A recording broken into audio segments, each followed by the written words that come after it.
झोका घे भरारी या पहिल्या मराठी शैक्षणिक ॲपमध्ये मी मिसेस त्रिवेदी आपले स्वागत करते। तो चले पोएम नंबर 6। गिरिधर नागर। नाम तो सुना होगा, अरे वो नाम नहीं, गिरिधर नागर की बात कर रही हूं। किसे कहते हैं गिरिधर नागर? गिरिधर, गिरि यानी पहाड़ ना, गिरि को धर, गिरि को उठाने वाला कौन? आप जानते हो कितनी बार दही हंडी फोडली आहे बऱ्याच वेळा, आठवतंय ना तुम्हाला? गोविंदा आला रे आला, तेच। लेकिन आज की एक कविता आपके अंतःकरण में हमेशा के लिए रहेगी। सिर्फ 10th स्टैंडर्ड के सिलेबस की बात नहीं हो रही है, बेहद खूबसूरत भाव। मेरे प्यारे बच्चों, आज आपके सामने एक अलग अंदाज आने वाला है कि भक्ति ऐसी होती है, प्रेम इसे कहते हैं। प्रेम का दूसरा नाम समर्पण है। कैसे? आज के इस खूबसूरत काव्य की रचयित्री कौन है जानते हो? मीरा। मीरा राजस्थान की। अपने भारत की खासियत है बेटा कि अपने यहाँ पर जितने संत विद्वान हुए हैं, ग्रेट फिलोसोफर, हर एक का अपना अलग अंदाज। महाराष्ट्र की बात कर लो आप, संत तुकाराम, ज्ञानेश्वर, जनाबाई, बाप रे, एक से बढ़कर एक, क्या बात कहें उनकी। आज के इस खूबसूरत रचना में, इस काव्य में मीरा ने अपने आप को कृष्ण को कैसे समर्पित किया। देखो जरा मीरा के बारे में बताऊं, थोड़ा सा बैकग्राउंड। मीरा एक बहुत बड़े राजा की बेटी, राजकुमारी थी, राजस्थान के राजपूत घराने की।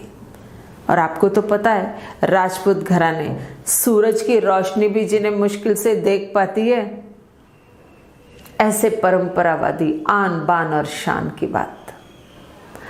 राजस्थान पूरा कृष्ण भक्त है, मां शक्ति की उपासना तो करता ही है, पर घर घर में आपको कृष्ण की मूर्त मिलेगी, कृष्ण के मंदिर मिलेंगे अलग अलग नाम से। आप राजस्थान जाओगे, कहीं रणछोड़ के नाम से, तो कहीं नाथ द्वारा, तो कहीं कांकरोली, तो और अपने द्वारकाधीश तो है ही। तो मीरा बचपन से ही कृष्ण भक्त रही। बस एक बार दादी माँ से पूछ लिया कि दादी माँ मेरा पति कौन होगा? बस दादी माँ ने मुस्कुरा के यूं ही जवाब दे दिया, ये होगा कृष्ण सांवरा। बच्ची के दिमाग में बात बैठ गई और बचपन से उसे अपना पति मान लिया। किसे पति मान लिया? जिसका कोई शरीर ही नहीं है, जो हाड़ मांस का नहीं है, उसे पति मान लिया। ये भक्ति की पराकाष्ठा है। हम जीवन में प्रेम करते हैं, पर हमारा कैसा लेन देन का मामला होता है। दोस्त ने अगर कॉल नहीं उठाया तो हम नाराज हो जाते हैं, लेकिन यहां तो बात की बात नहीं थी। यहां तो सिर्फ बस समर्पण का ही भाव था, शरीर का, वासना का कोई लेन देन ही नहीं था।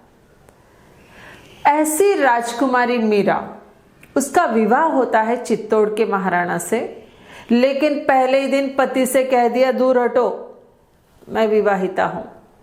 पति ने तो तलवार निकाल ली। क्या? हाँ, कौन है तुम्हारा पति?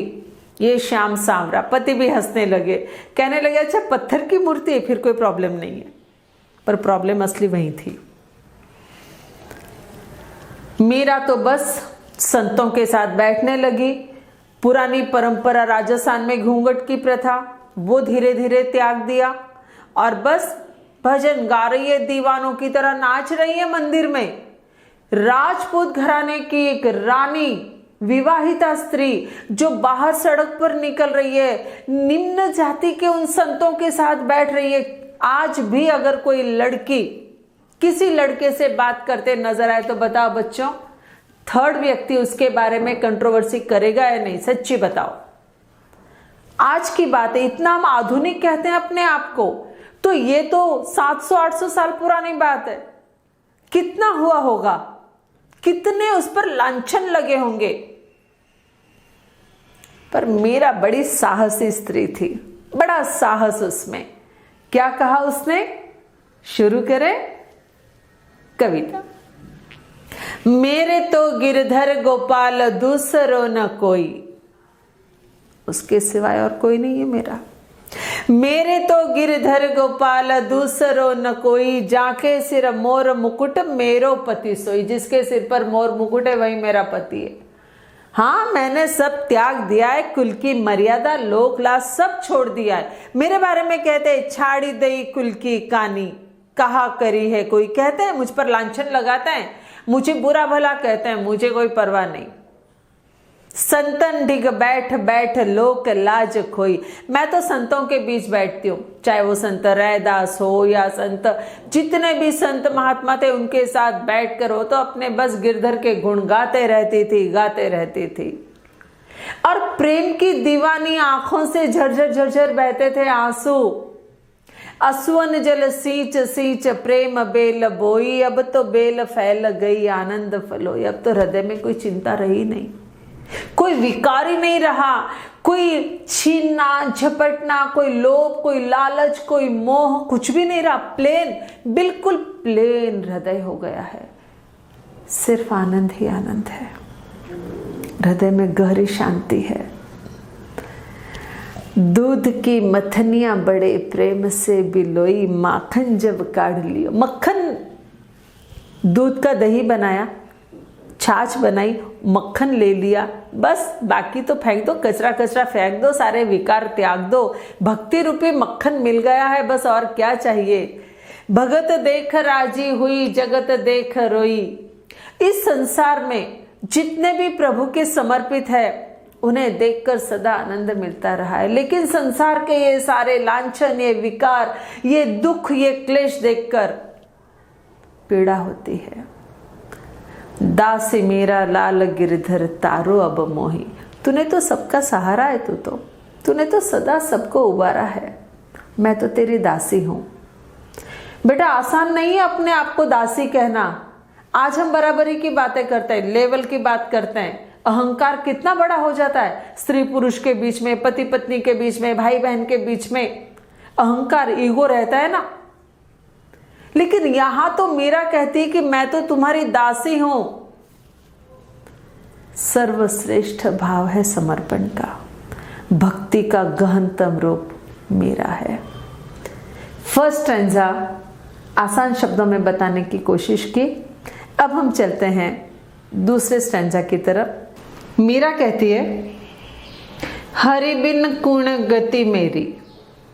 हम आम भाषा में कहते हैं ना, तुम्हारे सिवाय मेरा कौन है। कितनी बड़ी बात है ये कि तुम्हारे सिवा मेरा और कोई है ही नहीं। हरि बिन कुण गति मेरी, तुम मेरे प्रतिपाल कहिए मैं रावरी चेरी। तुम ही तो हो मेरे पालनहार, मैं तुम्हारी दासी हूं, मैं तुम्हारे शरण में आई हूं। आदि अंत निज नाव तेरो हिमाए फेरी। प्योर मारवाड़ी शब्द है, प्योर राजस्थानी शब्द है बच्चा, गौर से सुनना, बड़ी मीठी भाषा है। हम अपने मन के भाव अपनी मातृभाषा में व्यक्त कर सकते हैं ना।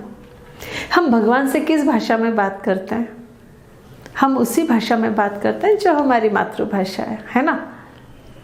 भगवान सुनता है ना, चींटी की भी आवाज सुनता है वो तो। तुमने सुनी है चींटी की आवाज? हमने तो नहीं सुनी, पर ऊपर वाला सुनता है, इसलिए तो उसके मुंह में एक दाना होता है। मीरा ने अपने मन के भाव व्यक्त किए। मीरा कहती, मैं बार बार आपको पुकार रही हूं, मैं तो जीवन के अपने शुरुआत से आपका ही नाम पुकार रही हूं, निरंतर आपकी ही आरती गा रही हूं, निरंतर, लगातार। क्योंकि तेरे नाम के सिवाय तो मुझे और कोई नाम याद भी नहीं है, मैं तो अपने आप को भूल चुकी हूं।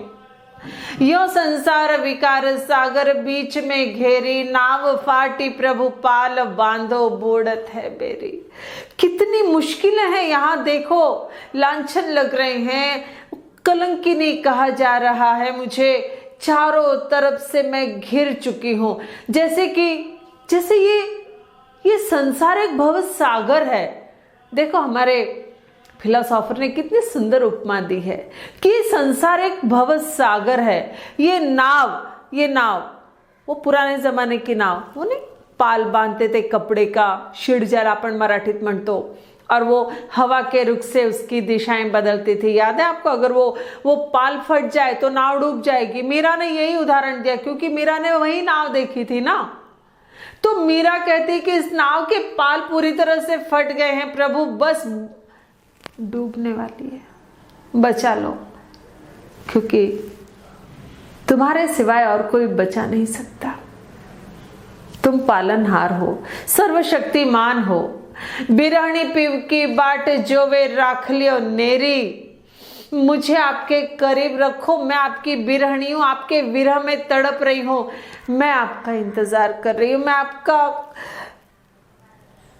मैंने आपको अपना पीव माना है, आप मेरे पति हो ना, तो मैं आपसे बिछड़ गई हूं। दासी मेरा राम रटत है शरण हूं तेरी, मैं आपके शरण में आई हूं। माय डियर स्टूडेंट्स, अपने आप को किसी की शरण में देना या अपने आप को किसी के चरणों में समर्पित करने के लिए अहंकार का त्याग करना होता है। और मीरा ने उससे प्रेम किया जिसको उसने कभी देखा ही नहीं, जो पत्थर की मूर्त है। हम हिंदू लोग मूर्ति पूजा करते हैं और उसने उस मूर्ति को अपना परमात्मा, अपना जीवन सर्वस्व मान लिया। है ना कमाल की बात? कुछ पाने को था ही नहीं, फिर भी उसने सब कुछ पा लिया। राजस्थान की है ना मीरा। अपने राजस्थान में सबसे बड़ा त्योहार कौन सा होता है जानते हो? दिवाली नहीं, दिवाली तो संपूर्ण भारत का त्योहार है। जैसे अपने महाराष्ट्र में आपण गणेशोत्सव करतो, बरोबर ना, वैसे राजस्थान में हम होली का त्योहार ज्यादा धूमधाम से मनाते हैं। हम राजस्थान के लोग कलरफुल कपड़े पहनना पसंद करते हैं क्योंकि रेगिस्तानी लोग हैं ना, तो रेगिस्तान में लाल, गुलाबी, पीला इसका ज्यादा महत्व रहा। तो जाहिर है कि मीरा के काव्य में भी होली का रंग ना हो, और वो तो प्यार में डूबी है भाई, वो तो प्रेम में सराबोर है, तो फागुन की बात तो होगी ही ना। चलो चलते हैं मीरा के साथ। Last stanza. फागुन के दिन 4 होली खेल मना रे। चलो होली खेलते हैं, 4 ही दिन है जिंदगी के। बिन कर ताल पखावज बाजे, अणहद की झणकार रे। जब इंसान प्यार में डूबता है ना, तो बिना म्यूजिक के भी म्यूजिक सुनाई देता है। कहीं से कोई गा नहीं रहा है, पर कोई मीठे सुर सुनाई देते हैं। ये सब मन की भावनाएं होती है। और मीरा तो आकंठ डूबी हुई है। कहती है कि फागुन का महीना आया है, देखो चारों तरफ रंग बिरंगे फूल खिले, देखो कितना सुंदर वाद्य बज रहा है। बिन सुर राग छतीसु गावे, प्रेम प्रीत झणकार रे। कोई गा नहीं रहा है, फिर भी 3600 श्रेष्ठतम राग मुझे सुनाई दे रहे हैं। अणहद की नाद सुनाई दे रही, निरंतर झांझ की आवाज सुनाई दे रही। उड़त गुलाल लाल भयो अंबर, बरसत रंग अपार रे। चारों तरफ आसमान लाल गुलाबी हो गया है। लाल गुलाबी कब होता है? जब हमारे जीवन में आनंद ही आनंद हो, जब पूरा जीवन खुशियों से भरा हो। घट के पट सब खोल दिए है, लोक लाज सब त्याग रे। घूंघट था ना, घूंघट छोड़ दिया। अरे पर्दा नहीं जब कोई खुदा से, बंदों से पर्दा करना क्या, बराबर ना। जब दूसरों से, परमात्मा से जब किसी प्रकार की लोक लाज नहीं रखी, तो दूसरों से क्या पर्दा करना। मैंने तो घूंघट के पट खोल दिए, मीरा कहती है। मीरा कहती है घट के पट सब खोल दिए है, लोक लाज सब डार रे। मीरा के प्रभु गिरधर नागर, चरण कमल बलिहार रे। मैंने अपने आप को तेरे चरण कमलों में समर्पित कर दिया है, क्योंकि मेरे जीवन में बस अब आनंद ही आनंद है। ऐसा फागुन खिला है, ऐसा आसमान लाल हुआ है, ऐसा चारों तरफ संगीत बज रहा है कि मुझे केवल तुम ही दिखाई दे रहे हो, तुम ही सुनाई दे रहे हो। गिरिधर नागर मीरा की श्रेष्ठ रचनाओं में से एक। और एक बात, 10th स्टैंडर्ड के लिए बोर्ड ने कहा है कि गिरिधर नागर और बरश ही जलद, इन दोनों कविताओं को करना कंपलसरी है, क्योंकि इन दोनों कविताओं में से एक कविता बोर्ड के एग्जाम में अवश्य आएगी। बेहद खूबसूरत काव्य। Thank you.